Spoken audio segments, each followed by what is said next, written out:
Hello, ladies and gentlemen. Welcome back to Late Night 5, the late night stand-up comedy review show. Once again, this is a show where we review other comedians, but we ourselves are comedians. My name is Matt Banwart, and this is my co-host, Ken Hamlet. What up, y'all? What up, what up? If you want to check out our tour dates, they'll be below. And also, if we're going to judge other comics, you have to be able to judge us. It's only fair, so I'll have clips of ours below. So you guys can tell us how much you hate our acts. Now we have no reason to be saying what we're saying.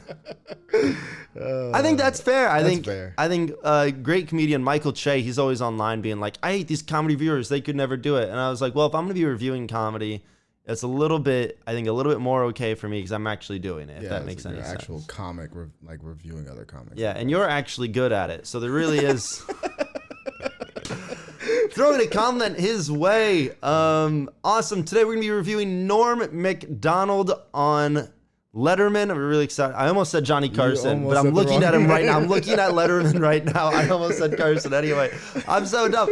Yeah, Norm Macdonald, it is his TV debut. I should have said Norm Macdonald because he always said Norm Macdonald when he introduced him throughout the years. Yeah, I didn't know it wasn't Macdonald when I was... Oh, no. One of the jackasses. His name, bro. No, it's Norm Macdonald, or at least that's what everyone else calls him. But yeah, his whole career, he always did Norm Macdonald. And I don't know if that was a bit. I don't know if he was in on it. or like what I think it's the long joke. He's just waiting to be like, oh, and by the way, well, Norm also was the last ever stand-up comedian to do Letterman. Oh shoot! So there's some beauty of like he was like this is his network television debut here. Yeah. But also like to send him off, it was him as well. So there's something beautiful about that. Yeah, that's cool as hell. Like they give you your first opportunity, and then you get to. You gotta close him out. Yeah. You gotta bury him in his no. Ooh, a dark. A little dark. Little dark now in hindsight. Anyway, this is a funny set. What year was this? Is this early 90s? Oh man, I can't even remember. I'm gonna guess 92 or 93. I would guess, yeah. If you want to know, guess what? It'll be in the description below. I think it's 94. Really? I want to say it's 94. I was looking at a lot of different dates today, so 94 checks out. Yeah. If not, if you want to correct us, by the way, as always, if we ever say anything wrong or you want to correct us, feel free to comment that below. Let us know that we're big old idiots and dumbos for not knowing something. Or if you have a fun fact to share about this set or Norm in general, please share it below. All right, let's dive right in. Oh yeah. Here in Manhattan, and now making his network television debut, ladies and gentlemen, please welcome Norm Macdonald. Norm, Macdonald. He looks so young.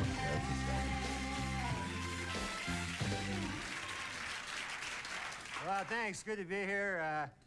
I've been traveling around a lot, watching a lot of the TV, you know, and you've seen these new sports on the TV where they'll try to combine two sports together and make up a new sport. You know, like a guy will run a 100-yard dash and then fish. The Winter Games. So I love the TV. You know, I saw a cat food commercial, and I said at the end of it, I said, all natural food for your cat. All natural food. You know? But cat food's made out of horse meat. Yeah, that's the way it works in nature. The cat right above the horse in the food chain. Matter of fact, every time my kitty gets a little cooped up in the apartment, I need to take him down to a racetrack, let him stalk some prey down there. So cute, he comes trotting back with a stallion hanging out of his mouth there, you know. But I love the TV, you know, anything at all. The only thing I don't like, you ever see it? That's a great introduction. Love the introduction. 2 jokes right off the gate. It kind of describes his style. You got to feel his use for pauses early on. Kind of. Yeah. I was gonna actually comment like that first joke wasn't that good. Like it got, yeah, the like opening joke I thought was a little weak too. Yeah. One chuckle in the back. Like one guy was like, I enjoyed that joke. Hey, I'm here. I'm present. He wins on the second joke. Norm also has like a pretty distinctive style. If you ever watch like his longer sets online, he usually is slow up top. He doesn't win him over because you kind of have to like figure out his pacing and style. Yeah, that's fair. It's not. He's like one of the guys that's like it's not boringly slow. Yeah, but it's like it's slow. well, a lot of comics like they do this thing where they pause around like their punchlines, right? Yeah. Norm does this thing where he pauses around his premises. At least that's the way I've been already thinking of it. We'll go, yeah, you ever notice this thing? And he goes, huh? And then he sits on that instead of going straight. Most comics they'll say the setup punchline. Yeah. Norm will do the setup and then he'll sit on it and go, And then he says the punchline like he's shocked he just thought of it, kind of deal. He's like, "Oh, Like it's this just is crowded the whole interesting." time, Yeah. He kind of lets you marinate on the he lets you either he's gonna let you know what he's about to say, and then he says it, and you're like, that's the payoff, or he's about to say something that's not at all what you think. Usually, I think that's only two options there, Matt. I don't think. Whoa! I really am a revolutionary when it comes to comedy analysis. All right, we can watch the next joke. When there's a celebrity that you really respect and admire, and then he shows up on some cheap TV show, you know? Last week I was watching the Hollywood Squares, and a secret square, J.D. Salinger. But I like game shows. That's my favorite thing, you know? Big prizes and everything. You ever see The Dating Game? You ever see that show? That's a weird show there. The prize on that show, another contestant. That's a good, stupid joke. And they always do the same thing on that show. They get a beautiful girl, match her up with 3 giant dorks. Last week they had a guy Dorks on, is a a great crazy word. guy, loony bin, psycho, wingnut. You can tell by the way they introduce him. They go, bachelor number 2 is a shadowy lurking character whose hobbies include skulking. Please welcome from no fixed address. He's just a guy. Menacing figure shambles into the studio there, you know, and then they make the girl ask those questions, you know, laced with sexual innuendo. You know, girl go, bachelor number 2, if I were a popsicle, what would you do to me then if I were a popsicle? That's what's says in the card here. And the guy goes, well, if you're a popsicle, huh? Well, first of all, I guess I'd take your wrapper off. If you know what I mean. Then I'd grab a hold of your sticks. If you know what I mean. And then I'd press you against the counter till you're broken too. That's such a terrible line, but look at his face as he's saying it. Well, at some point, yeah, I love the express. I love the huh. He kind of does this thing where he's like, you in on this? You guys in on this? Yeah. One sec. Let play. There's one more part to that joke. He gets the big laugh. One sec. Put happy in the freezer till later. You know what I mean? You know what I mean? All right, you can pause it there. So he gets you in on it. He gets you in on it. I'm gonna do this, and I'm gonna do a sexy thing, and then it's like, and then you're all on board. Freezer later. Yeah, like you've already bought in. You're laughing. You're on board. You're on my team. I love that. That's my favorite way to tag, or one of my favorite ways to tag a joke is he got some on the, and I'll take your wrapper off. I'll break you or bend you against the counter or whatever. Yeah. He has the big laugh there. Yeah. And then he's like, oh, but there was a 4th thing on the list, yeah, you know? Like, and there's this other thing that you've already co-signed on everything else. If you know what I mean. You're like, well, I guess we're all monsters now. And it's fun because because breaking, it's breaking someone against the counter. Yeah. It seems like it could be like a sexy thing. You know, break you against the counter, bend you against the counter. And then it's like, oh no, it's bad. It's this creepy thing. The 4th thing changes the context of what the original punchline was. Yeah. That's really clever, right? Also, one thing I love about Norm is like, and I love when comics do this, is he just has good word choice. Oh yeah. Lurky figure, shambles, and he also does thing where he'll add like an extra level of like description to something. Yeah.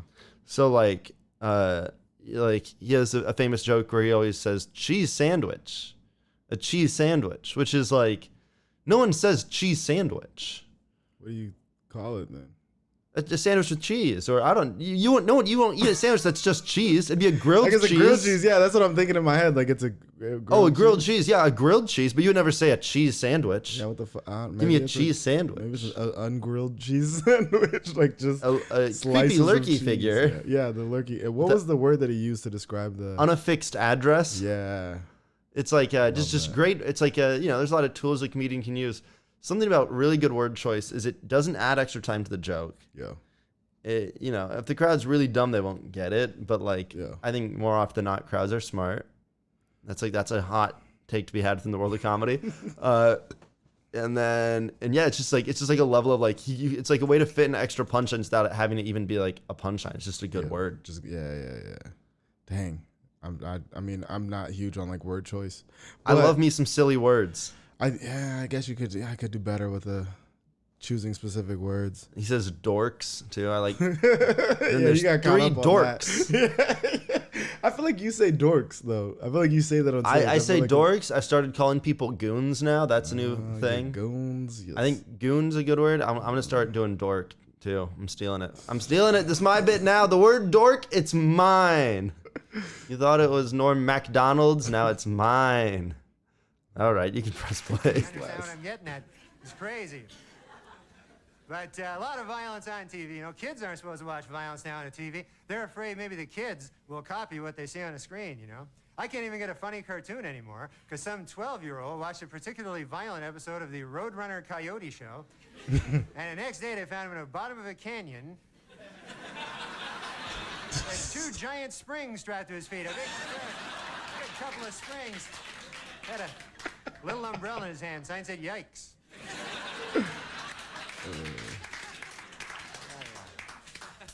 But there's violence everywhere. You know, I was reading a paper. This guy, if you can believe this, a guy killed his family because the devil told him to. Can you believe that? Imagine that, killing your family, and then you go back to the devil, you go, "Yes, devil, I did as you instructed. I killed my family, and I chopped them up and put them in a duffel bag. Here they are. I'll be burying them tonight at the shallow grave by the side of the railroad track, as you have commanded, O Lord host of the hoary netherworld." Then the devil pulls off a mask. Hoary "It's me, netherworld. Bob." You go, "Oh, Bob! Yes, you got me, Bob. You got me there. I got my family in a duffel bag over here." That's So what dark. I'm doing there, Bob. That's dirty dog. You have to smile on the whole time. It's like a shit-eating grin. So I had this dream today. You ever have a dream and then you wake up right in the middle of a great dream and then you're back in your stinking life again? So then you try to fall asleep, re-dream it? Man, that never works. Always end up with some weird mutation of your original dream there, you know? Like in the first dream, I was in a pool with Christy Brinkley, and we were swimming toward each other, and then I woke up. So I fell asleep again. I end up shooting pool with David Brinkley.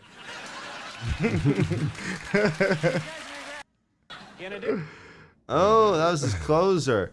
You know, it's very interesting. In comedy, you're supposed to have a strong opener, strong closer, and the middle can be okay. Yeah. I feel like, hot take, I think he had a weak opener, weak closer, and the middle was great. Yeah. The joke before the closer was great. The hoary netherworld. I would have ended on that. He goes, "Bob." Oh, you really got me. Shame. Yeah, like, ah. Yeah.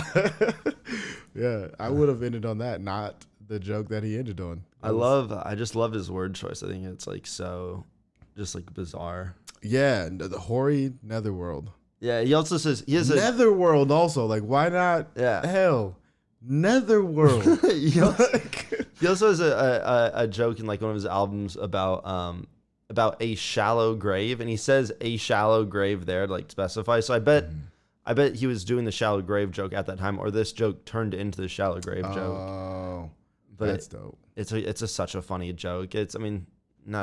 Well, go watch it. Go look up Norm's work. Look up, it's either Norm on the News, and then it's like a 15-minute bit that ends with a shallow grave, which is great. Or you can just look up Norm Macdonald shallow grave on YouTube. Or I'll link it below like I should, like a proper host. Like a decent person. A good host. I'm a big old idiot, Ken. Like, Okay, just go on the internet and find it yourself. So I don't give a damn. Find it yourself, you morons. You goons. Huh? You dorks? Huh? That's what you would do it, or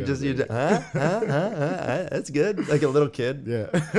Can I have it? All right. Well, that's it for this week's episode of Late Night 5. Please subscribe. As of right now, we have like 250 subscribers-ish. We don't get paid until we hit 1,000. And 250, quite a ways from 1,000. So please subscribe. Tell your friends to subscribe. Make a fake YouTube channel. Subscribe. Like all our videos, watch them all the way through because that matters, and tell your mother she's beautiful. All right, cut to the outro. Or don't. That's fine. We'll live with an awkward silence. It's supposed to be. All right, we'll just end here. That's cool. Check out one of our other videos to see our really cool outro. Why? All right, well, let's do this. The music's really